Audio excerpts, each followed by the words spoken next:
If you don't like your present address, change it. You're not a tree.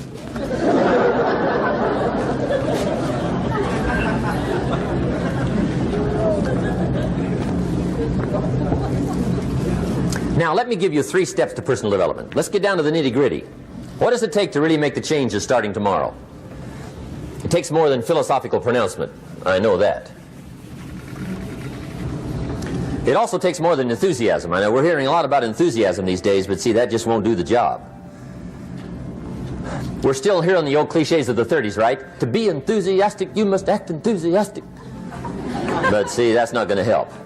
After you have leaped about, there are some things you got to do, or it isn't going to change. See, you can get all excited about lifting 200 pounds till you get to the gym. And then you need a new excitement. And the new excitement is called discipline. Major step to human progress. Discipline. If there's one thing to get excited over, that's it. Get excited over your ability to make yourself do the necessary things. What could you make yourself do starting tomorrow that would change it all? No! Tell him. Now, see, that's exciting.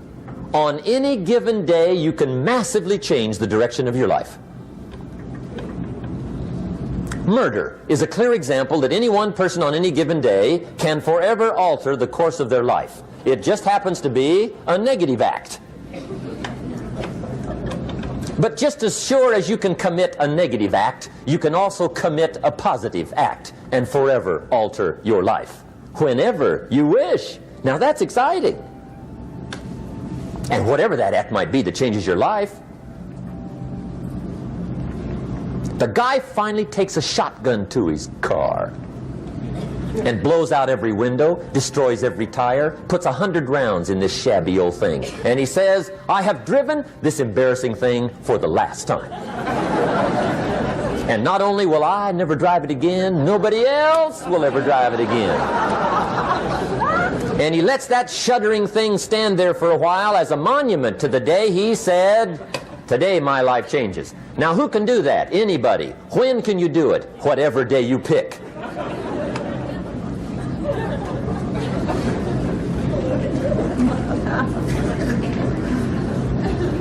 Now here's the key to discipline.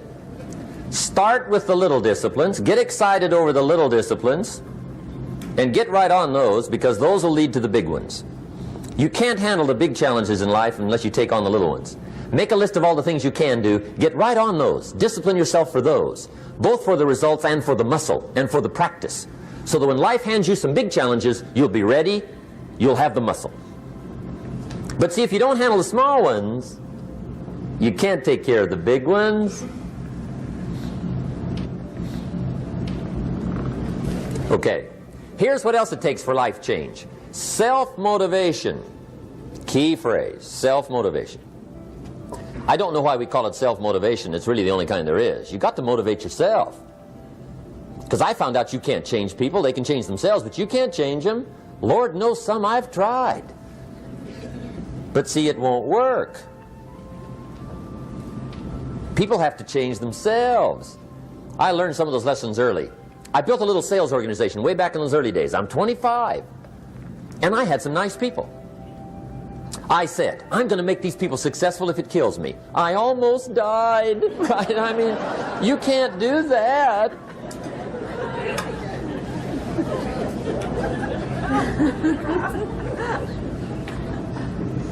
See, I've discovered this. Good people are not trained, they're found. You find good people. You don't make them good, you find them good. Training really is for the purpose of finding good people. You don't need much instruction for a good person. Too much training probably means you got the wrong people.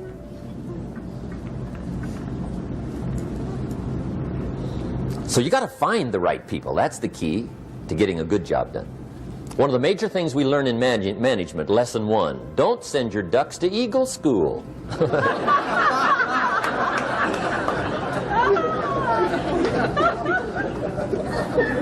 Because it won't help. I mean, I'm telling you, it won't help, no matter how good your school is. And the little eagle badge and little eagle hat, I'm telling you, it won't help. It won't help. You can tell whether your school's done any good, right, is when it's over, right? The duck goes for his first rabbit and makes him a friend. You say, no, no, no. Anyway, so it takes self-motivation to really alter your life. And you don't want to give self-motivation away to somebody else and make it somebody else motivating you.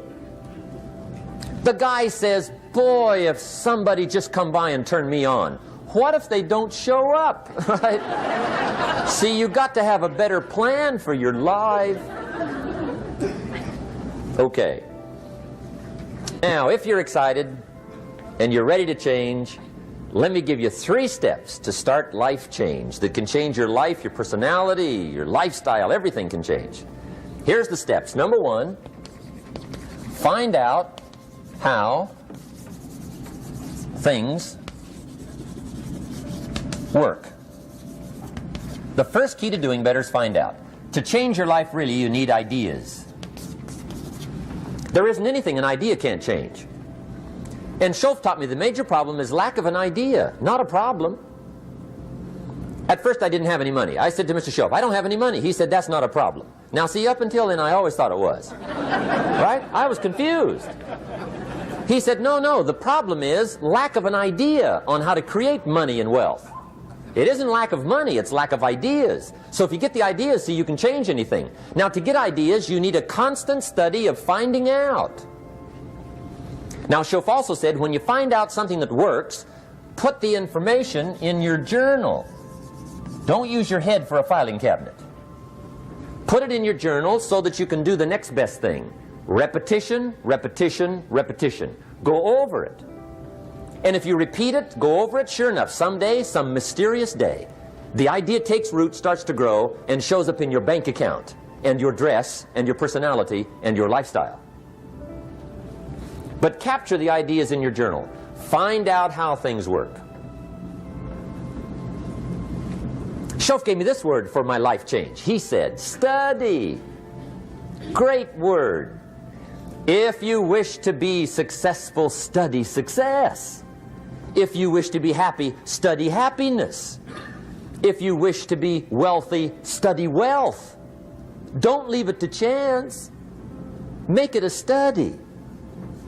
Some people just go through the day with their fingers crossed. See, that won't do it. You've got to study the things that can change your economic, social, spiritual, personal life. Now, here's a qualifying phrase. And we'll have several of these qualifying phrases throughout the seminar. Here's the first one. You may not be able to do all you find out. I understand that. You may not be able to do all you find out, but you should find out all you can do. See, you don't want to wind up at the end of your life and discover that you've lived only 1/10 of it. And the other 9/10 went down the drain. Not for lack of opportunity, for lack of information. So that's number 1, find out how things work. Now here's the best human virtue for finding out. Curiosity. Make a note of that. Curiosity. Be curious. You might add a word to it that'll help. Childish curiosity.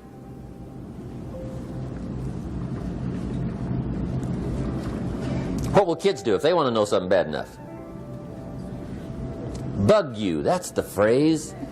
They can ask 1,000 questions. You think they're through? They got another 1,000. They'll drive you to the brink. It's a virtue. When you gotta know, be like a child.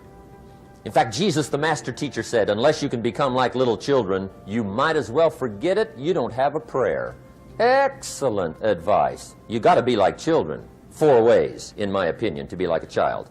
Number 1 is curiosity. Number 2 is excitement. Get excited like a child over your ability to make yourself do anything for change. 3rd is faith.